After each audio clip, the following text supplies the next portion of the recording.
I'm what I'd like to consider to be a typical guy in his 40s. I'm a husband. I'm a father of four fantastic children. I'm a tech nerd. I love superhero movies and science fiction and everything that goes with that.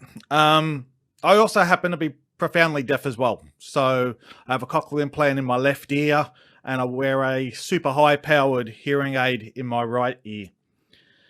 I still remember the very moment that I first discovered that I had hearing loss. I was about 13 years old, and I was at my local doctor, and he had a device called a tuning fork, which he held up to one ear and then the other, and he asked me if one was louder than the other. Um, and it was at that point that I realized, hang on, I actually don't hear that sound from my left ear. Up until this point in time, I was totally oblivious that anything had actually changed. My assumption is that my parents must have noticed something, hence this particular appointment. I left that doctor's appointment very much in a state of shock and disbelief. It was almost like I needed to convince myself when I got home that my left ear didn't hear that well. And I remember listening to things around the house and covering one ear and then the other, as if I almost needed to convince myself that this wasn't just a bad dream. My mum was also diagnosed. I knew this was going to happen. My mum was also diagnosed with a hearing loss when she was in her early teens. She had a surgical procedure, which unfortunately was not successful and left her with permanent, profound hearing loss. Her family wasn't very supportive, and mum was encouraged to basically hide her hearing loss and not tell anyone about it. So, given mum's history, and whatever afflicted her was likely a hereditary thing, and not knowing any better, I decided that I probably should hide my hearing loss from anyone who didn't know about it. So when I was about 14, I got my first hearing aid. Being a typical teenager, there was no way known in a million years I was going to be seen in public, let alone at high school, with a hearing aid. Every 6 months or so, I'd get called out from class to see a visiting audiologist to test my hearing. I would try to hide this fact from my school friends, making up some lie as to where I was actually going. And I remember feeling really anxious in the days leading up to this test, and thinking to myself that maybe if I tried hard this time, I'd actually be able to pass the hearing test. But that wasn't going to be. Well, I was far from being a problem child while I was at school. Now that I think back on it, I begin to wonder how many of my so-called behavioral issues actually came down to the fact that I just wasn't hearing as well as I thought I was. I was referred to an ear, nose, and throat specialist who diagnosed a condition called otosclerosis. At the time, my right ear was still at a good level. And I was told that generally this condition does affect both ears over time, but I still had good hearing in my right ear and I hadn't really noticed any difference. So I thought, hey, I can continue to hide this. Fast forward now to the end of high school. I was about to begin a university course, and during the summer break, I was scheduled to have a surgical procedure called a stapedectomy. This was the first ever surgical procedure I ever had. Naturally, I was nervous and apprehensive about that. But this was also the type of surgery that didn't go right for mum, and effectively, made her hearing worse. The surgeon assured me, saying that, look, this was generally a procedure that had a high success rate. So I went into it with high expectations. Waking up from that surgery, I remember waking to the worst sense of dizziness and nausea I've ever had in my entire life. It was like being on a continuous roller coaster ride that I just couldn't get off. Eventually, that did subside. And when they did testing afterwards, they determined that the procedure was initially successful. However, about 2 or 3 months after that, something happened. One moment I was fine. Next moment, it's almost like somebody just pressed the button. And it was like this instant dizziness button. And I just collapsed to the floor in a vomiting mess. And to this day, I still don't know what actually occurred. I remember hearing some phraseology about a condition, a thing called labyrinthitis. As I say, I don't know what it was that actually happened, but all I do know is that it actually totally wiped out all the hearing in my left ear. So at this point, I could, I suppose, no longer pretend that I was like everybody else. I had no remaining hearing in my left ear. And at this point, the hearing in my right ear actually started to get worse. I was constantly worried that that dizzy episode was going to come back. And I got really angry. I literally started blaming every person that I possibly could blame. This was unfair. Why did this happen to me for? I just want to be normal. My hearing specialist at the time advised me against the cochlear implant. Cochlear implants were still relatively new, and there was still a lot, I suppose, we needed to know about them. And the advice he gave me that was because the right hearing in my right ear was still okay, my brain would not be able to cope with the difference in signals. And he more or less totally advised me against it. And that was something that stuck with me for a number of years. And I was always constantly scared of cochlear implants. Further surgery on my right ear wasn't an option. No surgeon would even touch me because they basically was saying is if something goes wrong with the right ear, you're going to be permanently deaf. So I just had to deal with it. It was at about this time I got my second hearing aid. In all my life, I've never really had to wear glasses, but I still had this thing there I don't want people to know. So this device was quite clever. It was disguised as a pair of glasses, and what it did is it transferred the sound from my left ear through the bridge of the glasses over to a little receiver that was in my right ear. So it's a hearing aid in disguise. So I can actually brag that I once wore glasses to help me hear. University life wasn't easy for me, as I think this was really, I suppose, the first time I needed to grasp the reality that, hey, your hearing's a problem.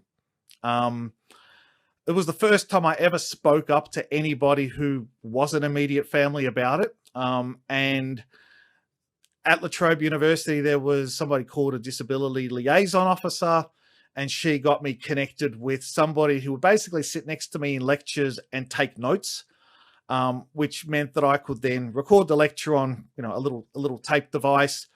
And when I got home at night, I'd have to basically replay the recording, read through the notes that she had taken. And then once I'd understood what the lecture was about, I could then actually commence my homework. It was exhausting, to say the least.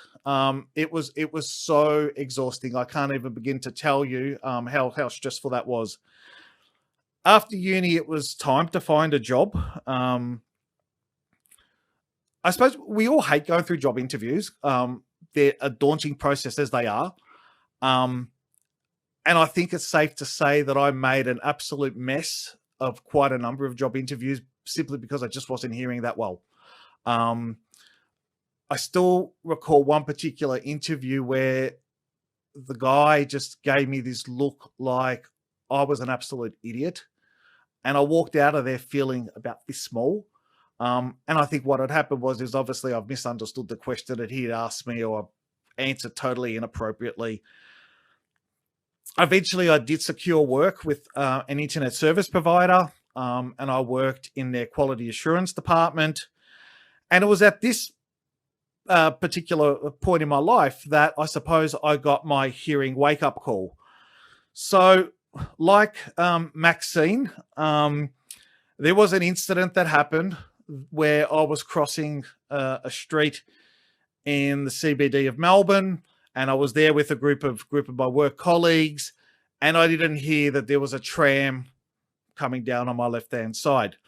And if it wasn't for the intervention of one of my colleagues who literally, yelled out, "Daniel, tram," and grabbed me and yanked me back, I've no doubt in my mind that, that could have potentially been fatal. That was a massive wake-up call for me. But in my ignorance, in my ignorance, I still decided to trudge along and just ignore the hearing loss and pretend like everything was okay. I moved into another role at a different company, probably one of the biggest telcos worldwide in Australia. And at this point, I had a return incidence of this dizziness, which then affected the hearing in my right ear quite substantially. And I needed to ask for help. This is the first time, in my professional career, that I'd actually asked anyone for help. And I don't think my employer was really understanding or supportive of what it meant to have a hearing loss. One example was where they had me placed. We were in a large open plan office area. And where my desk was placed, I basically had my back to where the majority of the office traffic was. So if anyone needed to come up and ask me something, they were literally coming up from behind me on my left side. So unless they sort of stood in a certain position or tapped me on the shoulder, I didn't know they were there. And I started to develop this reputation in the office of, being standoffish. Daniel's rude. You say hello to him, he doesn't say hello back. And I had a simple solution. I just asked them, I said, can you just move to this desk, which is over there. So I'm actually going to be facing the other direction. So I'll be able to see, if anyone wants to come and talk to me. But they weren't really accommodating, and I couldn't see why the amount of effort that was involved in moving my desk, was worth it. So I had to come up with my own solution, which was I asked my wife, those little mirrors that you use when you put your makeup on? Could I have one? And she looked at me really weirdly. But what I ended up doing was I put it in the bottom corner of my monitor. So if anyone was coming up, I'd actually see them. Going through this sort of environment at work when you have a hearing loss, I literally went through the absolute deepest pits of hell. And that's not an understatement. Nobody understood what hearing loss was like. If people wanted to get my attention, I thought the best way to do it was to stand up. Remember, this is an open plan office. There's maybe 200 people in the entire floor. They thought the best thing to do was just stand up and just call out my name loudly. And then when I didn't respond, it was this big joke that, haha, Daniel hasn't heard us again. Then they come up with this really fantastic idea in their minds, which was to get my attention by throwing a tennis ball at me. So I'd be in the middle of doing, whatever it was I was doing, and so all of a sudden this tennis ball would hit me in the head, and I'd need to then turn around and see who it was that was trying to get my attention. Now I wouldn't stand for that. There's no way known in hell I would stand for that now, but back at that time, my sense of self-worth and my self-esteem was so low, and I hated not being able to hear so well, and I didn't want anyone to know that I didn't hear so well, so I just accepted, well, that's just the way it's got to be. Meetings at work, I found it was often easier to just not contribute at all. There's nothing worse than when you want to take part and you ask a question or you share your input and you're told, we already addressed that point, or what you're saying has no relevance at all to what we're talking about. So it just became easier just to shut up and not say anything. Even when I got to work, my routine more or less involved, I'd get to work, take out my iPad, put the earbuds in, and just listen to music through the whole day. Because if I was doing that, I mean, I didn't have to talk to anyone.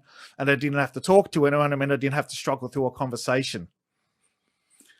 I became really socially withdrawn. I became really depressed. I hated where I was. It was a toxic environment, but I was so scared to leave and to go through the whole daunting process of having to look for a job and go through interviews again. And I thought in my mind, who on earth is going to want to hire a guy who can't hear? That's how small my sense of self-esteem was. My biggest saving grace was my wife. She had this unique way of getting me to change the way that I was thinking. And I started to slowly accept that, okay, well, look, I can't change the fact that I don't hear so well. What I can change is my attitude. In the past, up until that point, if I misunderstood something that somebody said, and everyone who has hearing loss has gone through the whole never mind routine, and it's one of the worst things you can ever say to somebody who has hearing loss if they don't understand what you're saying is never mind, because that gives us the message that you don't care or that we're not important. So what I would then do is, if I misunderstood something that somebody said, and I would only do this with people that I knew well enough, rather than sort of say, I don't know what you're saying, I would repeat back to them exactly what it sounded like to me, and often with a really confused tone. I'll give you an example.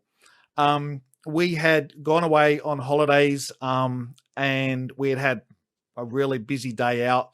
And as we've got back to our accommodation, my wife has said, oh, geez, after all that activity, I need a nanny nap. And I've just looked at her and I said, what do you mean you need an enema? Because that's what it sounded like to me. And she laughed at it. She said, Daniel, you're an idiot. And I learned that the biggest thing was basically learning to laugh at yourself. Because if you can laugh at yourself, you're not so concerned about people laughing at you. I knew I had to get out of this toxic environment at work, because it was literally, it was killing me inside. So I looked around at other options that were available, and I decided that there was a course that I could do on audiometry.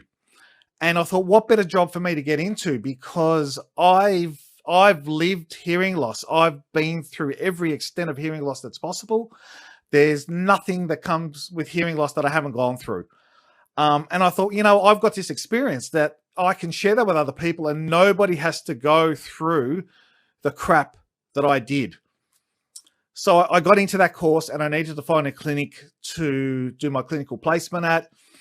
And I just randomly mailed people, and someone who I will always be indebted to is Dr. Elaine Saunders. I approached her and I said, look, can I do voluntary work? And she saw me for who I was. She saw me for the value that I could bring to the role. And she said, look, no, Daniel, I want to offer you a job. So I started there as an intern audiometrist. I've been working for them ever since. And this change in attitude was what prompted me to re-look at cochlear implants and see whether or not it'd be a possibility for me. So I went through the assessment process every step of the way, fully expecting that they were going to knock me back. But I went through the process. I had the cochlear implant. I'm running short of time. I'm sorry, so I'm going to cut this really short. And that was probably the best thing that I could ever possibly have done. So lessons I took away from that is, denial of hearing loss is a negative thing. You don't do yourself any favors. The moment I started accepting my hearing loss and, not letting it define me, but me defining my hearing loss, that's when things turned around. And look, I'm hearing better now than I ever have. Now, what was my biggest weakness has now become my greatest strength. So I think it was Victoria before that said, we are heroes. We are definitely superheroes. And, we've just got to keep advocating for ourselves and break through that stigma. Thanks for your time.